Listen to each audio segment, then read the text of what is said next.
Hi, bestie. Welcome to my video report. So, this is the lesson 4 of the Gender and Society Queer Theory. So, I'm voice recording this one kaya I am using my phone and it's really hard for me to video. Okay, so let's start. Queer theory challenges societal norms, questioning and deconstructing traditional views on gender, sexuality, and identity to promote inclusivity and understanding of diverse experience. So, 'di ba, like before, genders are like duha lang tung mga years ago. So, in existence of the queer theory, gina-challenge niyang societal norms in order to make room for other genders and for people to express who they really are. Okay, moving to the next. So, the notion that gender is binary is not a universal view as evidenced by the cultural practices of some ethno-linguistic groups in pre-colonial Philippines. Prior to Spanish colonization, the Babaylan of the Visayas and the Catalonan of the Tagalog regions were either women or men who preferred to take on this feminine role. So, diba, we all know that pre-colonial Philippines kay may may mga babaylans who are um either men or women pero mong ila role. So before colonization, Philippines was actually open for other genders. Pag abot to sa mga Spanish, mapa sila na parang na homophobic. You get what I mean? Okay, so next is pre-colonial custom variability. Not all pre-colonial Philippine groups followed the customs discussed. So, the Bagingon Diria are the Babaylands of the Visayas and the Catalanan of the Tagalog regions.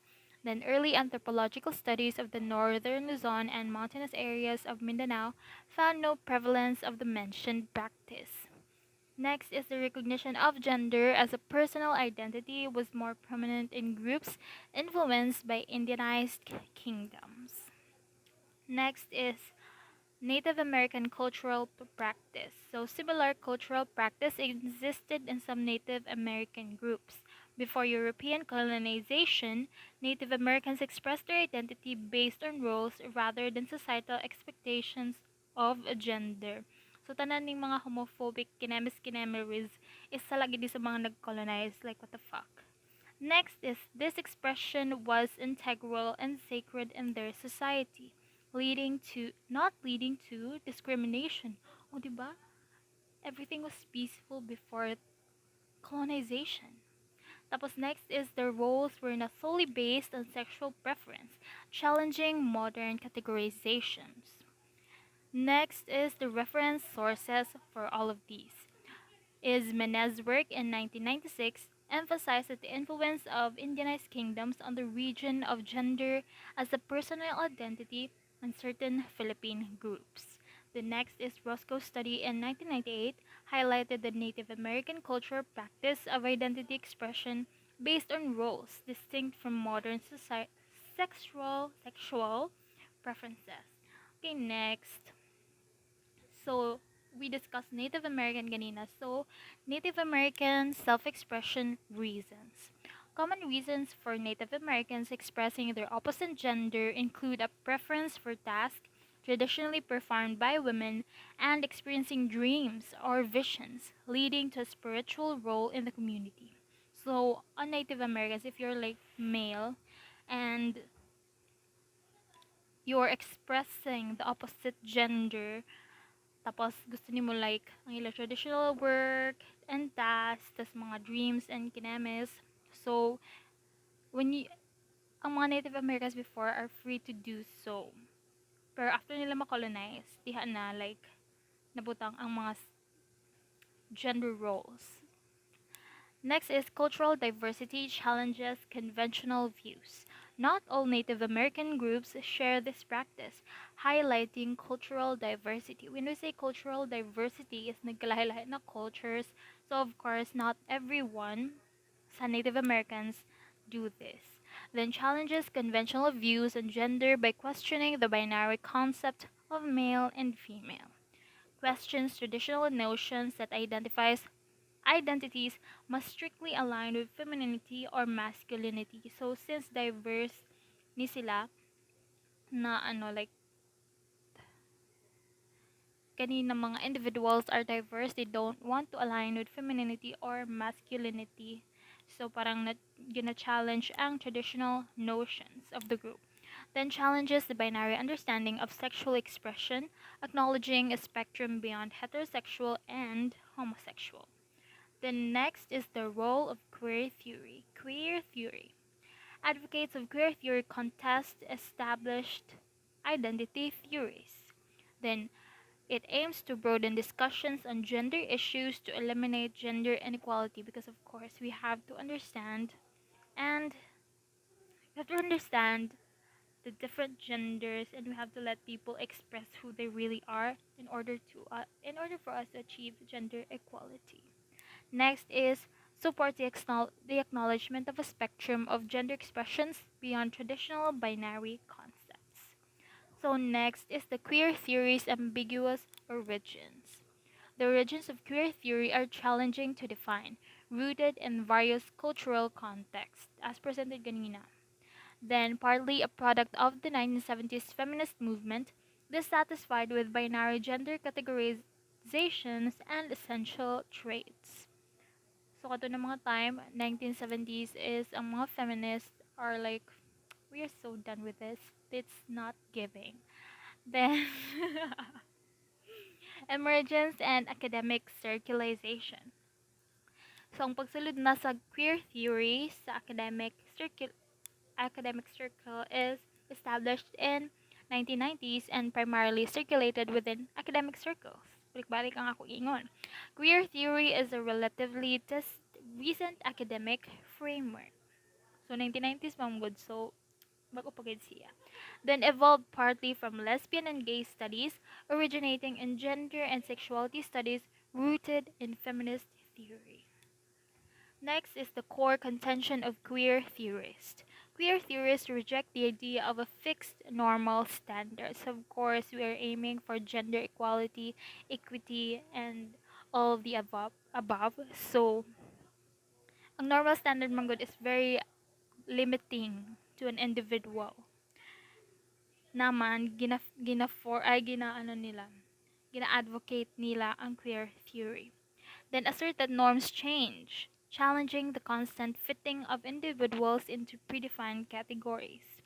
Emphasize the need to challenge categorical thinking for achieving equality. Slay. Then transformation of the term queer. Originally a derogatory label, transformed into an umbrella term encompassing gay, lesbian, bisexual, intersex, and transgender identities. Shift in usage due to gender equality movements and studies on gender and sexuality. Then the conceptual framework asserts that identities are not stable, especially concerning sex, gender, and self expression. Emphasizes multiple ways individuals can express their sexual selves, challenges dominant views on how people should express and experience themselves sexually.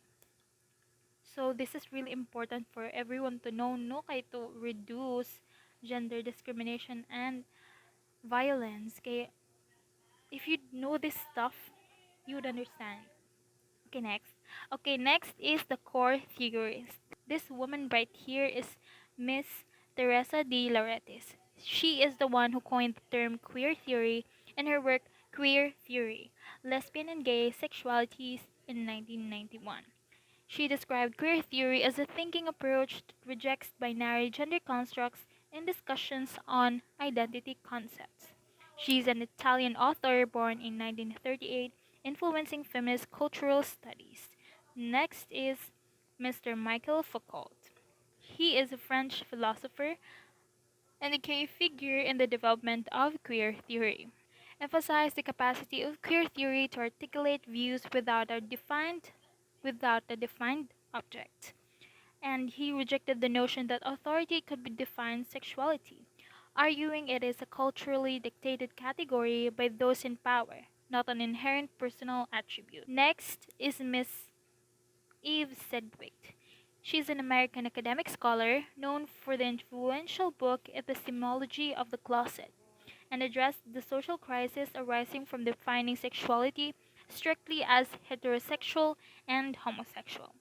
She led debates questioning whether sexuality is inherent or socially constructed. Next is Judith Butler, an American philosopher and gender theorist born in 1956, known for challenging conventional gender notions, developed gender performativity theory, a major influence on feminist and queer studies, asserted that society and culture create and impose gender roles, shaping ideals and appropriateness. Lesson 5 is the Yogyakarta Principles. The Yogyakarta Principles background is it is an international meeting in Yogyakarta, Indonesia in November 2006 led to the creation of the Yogyakarta Principle. Yogyakarta, oh my god. Yogyakarta Principles focus on human rights in areas of sexual orientation and gender identity, devolution and expansion. Supplements added in 2017 introducing new grounds, including gender expression and sex characteristics. Sex characteristics defined in Malta's law in 2015, later adopted by the United Nations and other international organizations to protect individuals from discrimination based on sexual features. The legal nature of the principles. Yogyakarta Principles address legal matters related to human rights. There are two versions: the original 2007 Principles and the 2017 Yogyakarta Principles Plus 10, launched on March launched on March 26, 2007 at the United Nations Human Rights Council in Geneva, Switzerland. Human rights advocacy. Human Rights Watch, founded in 1978, supports Yogyakarta Principles, advocates for change in laws 77 ah, advocates for changes in laws in 77 countries criminalizing same-sex relationships and 7 countries imposing the death penalty for homosexuality. Oh my god. Conducts research and pressures governments and policymakers against human rights abuses. Scopes and obligations of the Yogyakarta Principles are considered international. Huh? Again, scopes and obligations. Yogyakarta Principles considered international human rights law addressing gender and sexual orientation issues, particularly the right to non-discrimination.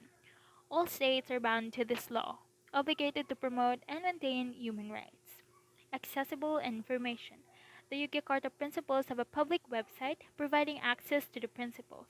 Background information and an overview can be found on the official website. What? Okay. So basically, what are the Yogyakarta again? So basically, what are the Yogyakarta Principles? The Yogyakarta Principles are a set of principles on the application of international human rights law in relation to sexual orientation and gender identity. The principles affirm binding international legal standards with which all states must comply. They, they promise a different future where all people born free and equal in dignity and rights can fulfill that precious birthright. Next is, why are they needed?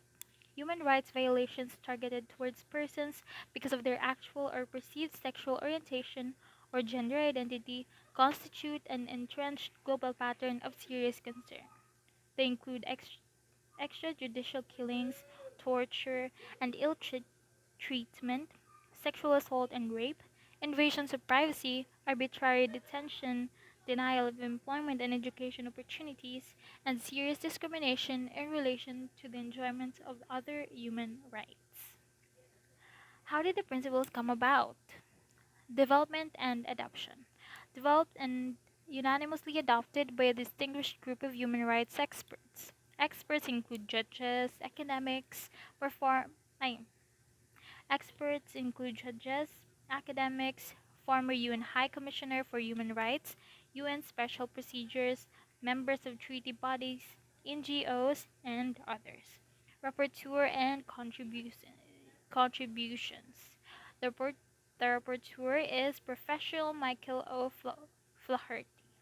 O'Flaherty made immense contributions to the drafting and revision of the Yogyakarta Principles. K event International Seminar of Legal Experts in Yogyakarta, Indonesia. Took place at the Gajah Mada University from 6 to 9 November 2006. Clarified the nature, scope, and the implementation of states' human rights obligations. Focused on sexual orientation and gender identity under existing human rights treaties and law. What do they cover? The The Yogyakarta Principles address the broad range of human rights standards and their application to issues of sexual orientation and gender identity. This includes extrajudicial executions, violence and torture, access to justice, privacy, non discrimination, rights to freedom of expression and assembly, employment, health, and more. The principles affirm to the primary obligation of states to implement human rights. Each principle is accompanied by detailed recommendations to states. The principles also emphasize, however, that all actors have responsibilities to promote and protect human rights. Additional recommendations are therefore addressed to the UN human rights system, national human rights institutions, the media, non governmental organizations, and others. So there are 29 principles of the Yogyakarta Principles, and these are grouped into 7 basic human rights, namely 1. Rights to universal uh, Number 1. Rights to universal enjoyment of human rights, non-discrimination and recognition before the law. Another one. Number 1. Rights to universal enjoyment of human rights, non-discrimination and recognition before the law. Number 2, rights to human and personal security. Number 3, economic, social, and cultural rights. Number 4, rights to expression, opinion, and association. Number 5, freedom of movement and asylum. Number 6, rights of participation in cultural and family life. Number 7, rights of human rights defenders. Number 8, rights of readiness and accountability. That is all. Thank you.